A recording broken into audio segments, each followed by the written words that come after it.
Dans l'édito, j'ai bien compris que il s'agit donc de se poser la question de si c'est un PLF politique ou pas. Ben, la réponse est oui, parce que tout simplement, le gouvernement a procédé à un arbitrage très important, qui est celui donc de, par exemple, la caisse de la compensation. C'est un choix fort, parce qu'en fait, le choix qui se posait... Mais qui n'émane pas de cet exécutif. La caisse de compensation existe depuis plusieurs mandats, bien avant celui du gouvernement. C'est une question de dosage dans la caisse de compensation. Je m'explique.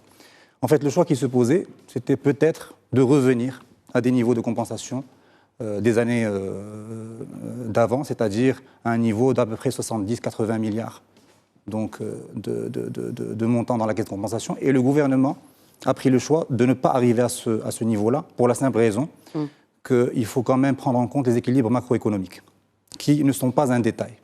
Mais là, vous êtes déjà sur le PLF. Moi, je veux vraiment le bilan de cette année qui est écoulée, avant qu'on passe au PLF, si vous le permettez. En fait, c'est juste, c'est pour mettre le cadre, pour que les gens comprennent ce qu'on est en train de faire. En fait, on est en train de déposer un modèle. Déjà, ce qui a été fait, on aimerait bien comprendre ce qui a été fait pour qu'on se projette sur ce qui va être fait. Okay. Si vous le permettez. Donc, ce qui a été fait, madame, c'est donc au niveau de la compensation, une augmentation de 16 milliards pour résister à la montée des prix, donc, que le gouvernement a financé par le biais donc, de financement.